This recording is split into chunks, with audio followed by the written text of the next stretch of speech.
Okay, you have access to the president. I will still come back to the ship owners here. But we have a comment from Semper Fi, who says the reason the cabotage law hasn't taken off is the higher forex denominated NIMASA payment from the foreign vessels. Do you agree with that? I don't agree with that. As a matter of fact, I say shipping business is denominated in dollars worldwide. But in addition to that, in Nigeria, I've heard several times people saying that the cost of doing business in Nigerian ports is very expensive. It is also not true. Nigerian charges, port dues and whatever thing remains one of the cheapest in the world.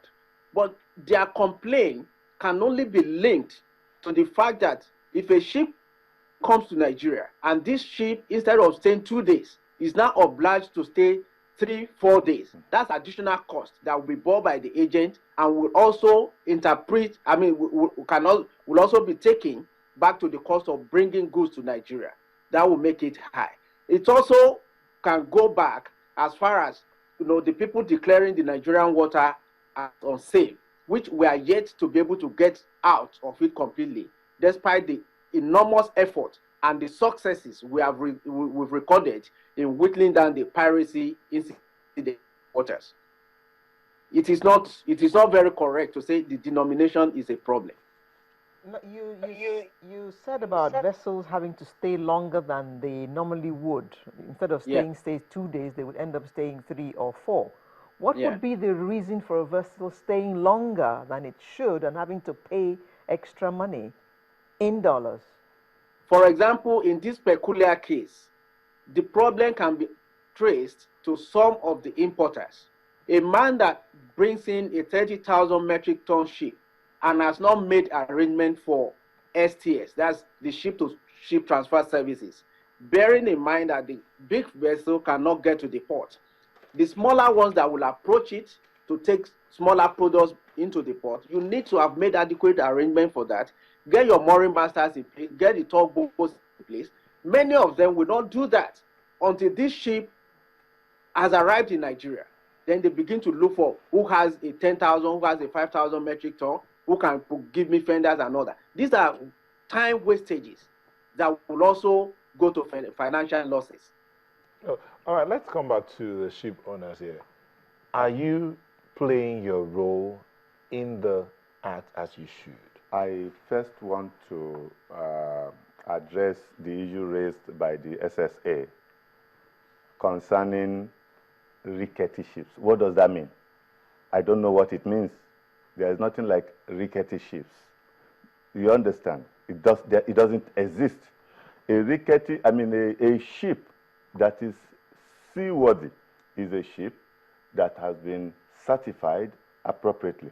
And it is only a seaworthy ship that will go out there to work. Who certifies the NIMASA. ship? NIMASA. You understand? NIMASA certifies the ship after meeting so many conditions. And the user of the service users will also cross-check to be sure that these vessels meet his or her own requirement. That is first thing you must know. Secondly, this, you see, maritime is about mafia. Nobody wants you to develop. You must take your own destiny in your hands. No country will want another person to develop, because what happens is their own people will be unemployed. So we must make sure. These people who say they don't want Nigerian ships to approach them when it comes to the lighterage duties provided for in the Cabotage Act, goods and services reserved for Nigeria, isn't it? Goods and services reserved for Nigeria. So there is a ship now that says, oh, I don't want you to approach me because you are not whatever. Give a reason. That same ship, if they want to steal our products, if they want to carry our crude oil, the stolen crude oil, ships that are worse than the one for lighterage, approach them. Can you see? If they want to receive bunkers, they don't they don't discriminate against a ship. If they want to take water, they don't discriminate. But when it is to do the contract reserved for Nigerians, they discriminate. What does that tell you? It tells you that something is wrong. Who can take action against such ships? NIMASA. But how can NIMASA take action against them if the ships are within your jurisdiction? But where the ship runs to Cotonou and stays in Cotonou or in Lomé, NIMASA's jurisdiction does not extend there. So naturally, NIMASA will not be able to do anything there. Mr. Bagu, from our conversation so far, it looks like you have a good relationship with NIMASA. Yes, I'm a professional mariner. I know. I worked there. Talking about recreational ship, I agree with the president. I think the SSA may have been fed with this information, and it is not correct. You see, talking about, let me start with double hull issue. I represented Nigeria in IMO during the time of this double. It came under MAPO. The issue about double hull, which used to be on regulation 13G of IMO, and now 21. They are clever. They put it on coastal and flag states to determine at what point this double hull, they will be able to extend it so that they can give the citizens who own ship time to be able to comply fully.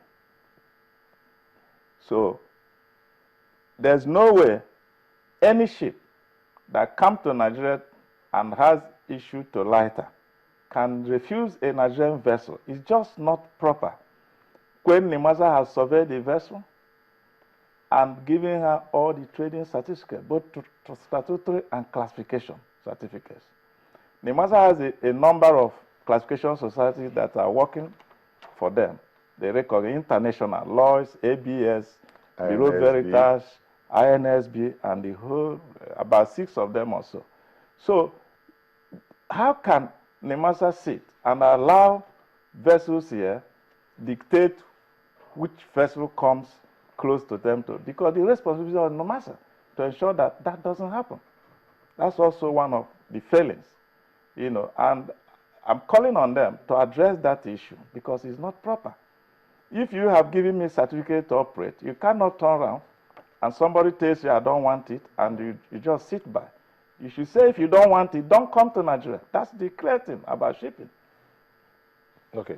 As we're winding down, let's take your final word, but let's begin from Mr. Iwale. Your final words as we wind down.